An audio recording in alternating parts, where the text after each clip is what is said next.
আমি Galaxy পাবলিকেশনের Jio paradise সিরিজের author পান্না sir বলছি। আপনাদের প্রত্যেকের পাশে থাকার জন্য আমার প্রথম বই জিও প্যারাডাইস পার্ট 1 এবং দ্বিতীয় বই জিও প্যারাডাইস পার্ট 2 অভূতপূর্ব সাফল্য পেয়েছে। তাই আজকে এসেছি একটা নতুন ভিডিও নিয়ে। এরপরে আমাদের একটা বই লঞ্চ হয়েছে আমারই লেখা, জিও প্যারাডাইস পার্ট 3 ভূগোল মূল্যায়ন প্র্যাকটিস সেট। এই 3 নম্বর বই সম্পর্কে দু চার কথা আমি বলবো। এই বইটাতে কি করা হয়েছে, এই বইটা স্পেশালি প্র্যাকটিস সেটকে দৃষ্টি রেখে করা হয়েছে। এই বইয়ের টোটাল 16টা অধ্যায় আছে, টোটাল অধ্যায় আছে 16টা এবং টোটাল পেজ সংখ্যা হচ্ছে 696। এবার আমি একটু আস্তে আস্তে করে ব্যাখ্যা করি যে কোন অধ্যায়ে কি রাখা হয়েছে। প্রথম যে অধ্যায়টা আছে সে অধ্যায়ে রাখা হয়েছে টপিক ওয়াইজ এমসিকিউ। তার মানে কি, এখানে আমরা জিওটেকটনিকের শিলা, ভূত্বক, ভূমিকম্প প্রত্যেকটা টপিক ধরে ধরে কিন্তু অনেকগুলো এমসিকিউ পেয়ে যাবেন। তারপরে বি হচ্ছে জিওমরফোলজি, সেখানে প্রত্যেক টপিকের কিন্তু আমরা এমসিকিউ পেয়ে যাবেন। তারপরে যে ক্লাইমেটের যে সমস্ত সাব টপিকগুলো আছে, যেমন আছে গ্রিন হাউস ইফেক্ট, সেখানে কিন্তু আমরা সব কিছু এমসিকিউ পেয়ে যাবেন। দ্বিতীয় যে আমাদের অধ্যায়টা করা হয়েছে সেখানে কি করা হয়েছে, টোটাল জিওটেকটনিক থেকে এক কোশ্চেন রাখা হয়েছে, টোটাল জিওমরফোলজি থেকে কোশ্চেন রাখা হয়েছে, টোটাল ওশেন থেকে কোশ্চেন রাখা হয়েছে। টোটাল 11টা যে আমাদের ইউনিট আছে প্রত্যেকটা ইউনিটকে ডিসকাস করে সেখানে কিন্তু প্র্যাকটিসে রাখা হয়েছে। 3 নম্বর কি করা হয়েছে, ক্লাস 9 পশ্চিমবঙ্গ সরকার যে WBBSC পশ্চিমবঙ্গ মধ্যশিক্ষা পর্ষদের ক্লাস 9-এর যে বইটা আছে সেই 9-এর বিভিন্ন টেক্সট বুক এবং সহায়িকা বই থেকে কিছু প্র্যাকটিস সেট দেওয়া হয়েছে।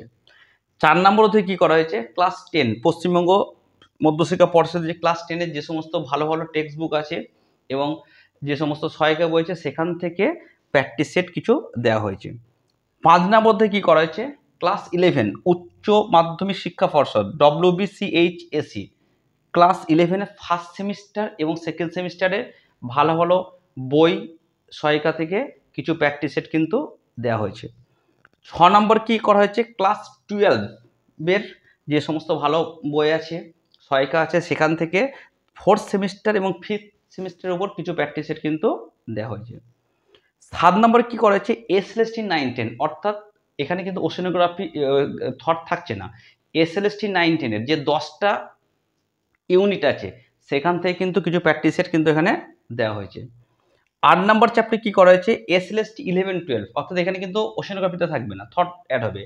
SLST 11-12-এর যে ইউনিটগুলো আছে সমস্ত ইউনিট থেকে প্র্যাকটিস সেট কিন্তু দেওয়া হয়েছে। 9 নম্বর কি করা হয়েছে, আমাদের ফাইনাল পরীক্ষায় কিছু কিছু কোশ্চেন প্যাটার্ন পড়ে, সেই কোশ্চেন প্যাটার্নকে মাথায় রেখে কিছু কোশ্চেন সেট করা হয়েছে। যেমন অ্যাসেন্ডিং অর্ডার হেডিং করা হয়েছে, অ্যাসেন্ডিং অর্ডার তার আন্ডারে কিছু এক্সাম্পল দেওয়া হয়েছে। 2 ডিসেন্ডিং অর্ডার এক্সাম্পল দেওয়া হয়েছে। উত্তর থেকে দক্ষিণ, পূর্ব থেকে পশ্চিমে সাজানো কিছু কোশ্চেন দেওয়া হয়েছে। বিবৃতি এবং কারণমূলক কোশ্চেন দেওয়া হয়েছে। ডাটা রিলেটেড কোশ্চেন দেওয়া হয়েছে। ক্যালকুলেশন রিলেটেড কোশ্চেন দেওয়া হয়েছে। এরকম যে সমস্ত প্যাটার্ন বর্তমানে পরীক্ষায় আসে সেই প্যাটার্নগুলোকে হেডিং করে তার আন্ডারে কিছু এক্সাম্পল দেওয়া হয়েছে প্র্যাকটিস সেট আকারে।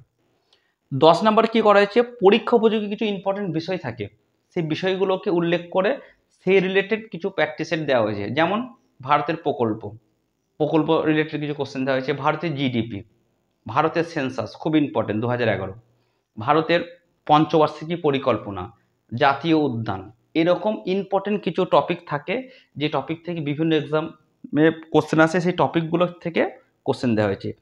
11 নাম্বার এইটা কিন্তু একটু নতুনত্ব আনা হয়েছে। যেমন আমরা যখন ফাইনাল পরীক্ষা দেন একই কোশ্চেন একদিকে বাংলায় থাকে একদিকে ইংরেজিতে থাকে, সেইটাই কিন্তু এখানে তুলে ধরা হয়েছে। এখানে কিছু প্র্যাকটিস সেট দেওয়া হয়েছে, যে প্র্যাকটিস সেটে একই কোশ্চেনের বাংলায় অনুবাদ থাকবে, সেম কোশ্চেনের ইংরাজি অনুবাদ থাকবে। এটা করার কারণ কি, আমরা অনেক সময় কি হয় কিছু বাংলা টার্ম দেখে আমরা বুঝতে পারি না, তখন আমাকে ইংরেজি টার্ম দেখতে হয়। আবার অনেক সময় কি ইংরেজি টার্ম দেখে বুঝতে পারি না, তখন বাংলা টার্ম দেখতে হয়। তাই দুটো কোশ্চেন একই বাংলা অনুবাদ এবং ইংরেজি অনুবাদ পাশাপাশি থাকলে যাতে আমাদের এখন থেকে প্র্যাকটিস করে ফাইনাল পরীক্ষা ঠিকঠাক করতে পারেন তার জন্য কিন্তু এটা করা হয়েছে। 12 নম্বর অধ্যায় এখানে কি করা হয়েছে, শুধুমাত্র ডায়াগ্রাম বেস প্র্যাকটিস সেট, অর্থাৎ শুধুমাত্র কিছু ছবি আছে, যেমন দেখা গেলো একটা ম্যাপ আঁকা হয়েছে, দেখা হয়েছে কানহা অভয়ারণ্যটাকে চিহ্নিত করা হয়েছে। কোশ্চেন আছে এ চিহ্নিত স্থানটি কোন অভয়ারণ্য, এরকম অনেকগুলো ছবি দেওয়া হয়েছে এবং সেই ছবি রিলেটেড কিন্তু প্র্যাকটিস সেট করা হয়েছে। 13 নম্বর কি করা হয়েছে, বিভিন্ন প্রতিযোগিতামূলক পরীক্ষা, যেমন এখন Jharkhand, Bihar, WBCS, net, set, PSC, এই সমস্ত বিভিন্ন প্রতিযোগিতামূলক পরীক্ষার কোশ্চেন কিন্তু দেওয়া হয়েছে। 14 নম্বর কি করা হয়েছে, আমরা যাতে প্র্যাকটিস করতে পারেন বাড়িতে, তাই 4টে ওএমআর শিট দেওয়া হয়েছে। ওএমআর শিটগুলো আপনারা নিজেরা প্রিন্ট আউট করে নেবেন বা জেরক্স করে নেবেন, ওখান থেকে কিন্তু আপনারা ওএমআর শিট সাহায্যে খুব সুন্দর করে প্র্যাকটিস করতে পারবেন। 15 নম্বর এখানে কি হয়েছে, জেনারেল প্র্যাকটিস সেট, ঠিক যেমন ট্রেনে একটা জেনারেল কামরা থাকে সবাই উঠতে পারে, ঠিক সেরকম এখানে কি হয়েছে এসএলএসটি 9-10 এবং এসএলএসটি 11-12 এই দুটো টোটাল 11টা ইউনিট থেকে কিছু প্র্যাকটিস সেট এখানে দেওয়া হয়েছে। 16 নম্বর ভূগোল, ভূগোল মানে কি সাম্প্রতিক আবিষ্কার, ভূগোল মানে কি সাম্প্রতিক গবেষণা, ভূগোল মানে কি সাম্প্রতিক ডাটা। তাই এইটাকে মাথায় রেখে 2024 এবং 25 সালে ভূগোলে যে সমস্ত সাম্প্রতিক আবিষ্কার এবং আপডেট হয়েছে সেই রিলেটেড কিছু প্র্যাকটিস সেট করা হয়েছে এবং প্রত্যেকটা যে প্র্যাকটিস সেটগুলো করা হয়েছে উত্তর কিন্তু একেবারে শেষে দেওয়া আছে, যাতে আপনারা খুব ভালো করে উত্তরটাকে প্র্যাকটিস করতে পারেন। এরকম নয় যে কোশ্চেনের পাশে উত্তর দেওয়া হয়েছে, একেবারে শেষে দেখা গেল হয়তো 5 ফাংশন তত্ত্ব, টোটাল কোশ্চেন আছে 50টা, উত্তর শেষে 50টা দেওয়া হয়েছে। আমরা কি করে প্র্যাকটিস করবেন, 1 নম্বর কোশ্চেন পেন্সিলে করে বইয়ের মধ্যে প্র্যাকটিস করবেন, হলো। এবার যদি মনে হয় কেউ ডাইরেক্ট বই করবেন করতে পারেন, কেউ যদি বলে যে ওএমআর শিটে করবো, ওএমআর শিট দেওয়া হয়েছে, টোটাল করার পর আপনি মিলিয়ে নিতে পারবেন যে কতটা ঠিক হলো আর কতটা ভুল হলো।